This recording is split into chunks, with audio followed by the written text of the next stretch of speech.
আসসালামু আলাইকুম সুপ্রিয় দর্শক, সকলে কেমন আছেন?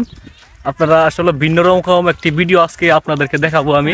দেখুন, এই যে দেখেন আমাদের হাতে কি, আসলে এটা আসলে এখনো বুঝতে পারবেন না এখানে কি আছে। পানি আছে, হাতে কিছু এই যে সরঞ্জাম আছে, এটা আসলে বুঝতে পারবেন না, একটু পরে বুঝতে পারবেন এটা কি ভিডিও।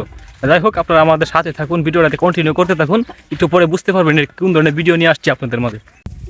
আসলে আপনাদেরকে বলছিলাম যে আসলে ভিন্ন রকম ভিডিও নিয়ে আসছি। আসলে আমরা এই যে আম নিয়ে আসছি, আমের কিছু ভর্তা করব, সাথে আমাদের পার্টনার আছে, মামা আছে, পারুক আছে, আশিক আছে।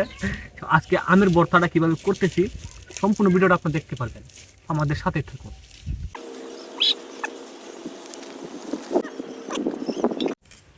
আমগুলি সম্পূর্ণ আম ছিলানো শেষ, এখন আমরা আমগুলি পলে নিব।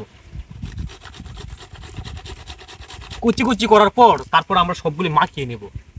আমাদের আম ভর্তার সাথে আমরা কি ইউজ করবো জানেন? পুরা মরিচ, মানে শুকনা যে মরিচটা আছে এটা আমরা পুড়ে নিচ্ছি। পুড়তেছে আমার মামা, বাবুল মামা। তো আসলে এই ফ্লেভারটা অসাধারণ আসবে, আমরা খাবো, তারপর বুঝাবো আপনারা কেমন টেস্টটা কেমন আসছে, সব কিছু আপনারা জানাবো। তো ভিডিওটা কন্টিনিউ করতে থাকেন। আমরা কিছু এখন আবাত্তি লেবু পাতা দিয়ে দিব এখানে।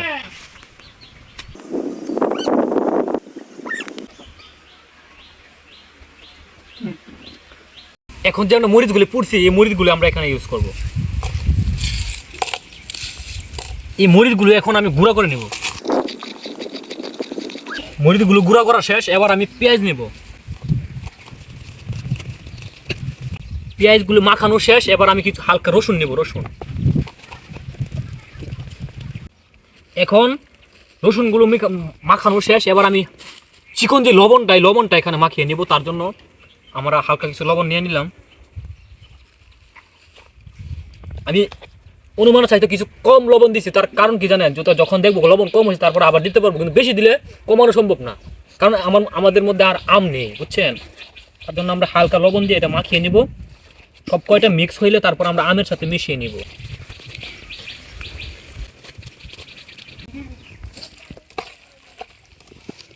আপনারা ভাবতে পারেন হয়তো ভাই যে আমের বড়াটা এখানে কেন রাখছি। আমের বড়াটা রাখছি কারণ কি জানেন? সব শেষে যখন আমরা আমগুলি খাওয়া শেষ হয়ে যাবে তখন বড়াটি নিয়ে এইভাবে আমরা আইসক্রিমের মতো খাবো, সেরা স্বাদ হবে। কিন্তু আপনারা কিন্তু ভুল করবেন না এটা। এখন কিন্তু আমরা সব কয়টা জিনিস এখানে মাখানো শেষ, আমাদের আমের ভর্তা রেডি। সবাই চলে আসো, এখন আমরা আমের ভর্তাগুলো খেয়ে নেব। Yummy yummy. আসলে আমরা এখানে আমার ছোট ভাই ফারুক, মামা, বাবু মামা, আমার আশিক মামা, মাওলানা। তো আসলে সবার কাছে আমি এই আম যে খাইতেছে, ভর্তা খাইতেছে, সবার কাছে জিজ্ঞাসা করবো এই আমগুলির ভর্তাগুলো আসলে তাদের কাছে স্বাদটা কেমন। সত্য কথা বলবো, ফারুক কেমন লাগতেছে? অস্থির ভাই, ইয়াম্মি ইয়াম্মি। সত্যি নি আবার জিগায়। মামা কেমন লাগতেছে? সেরা মামা সেরা। আশিক মামা? আমি অনুভূতি প্রকাশ করতে পারছি না, যেহেতু দেখতেছেন গরমের দিন, আমার মাথাও কামিয়ে ফেলেছি, তো তাই আরো সেই স্বাদ লাগতেছে আমার কাছে আজকের এই আমের ভর্তাটা।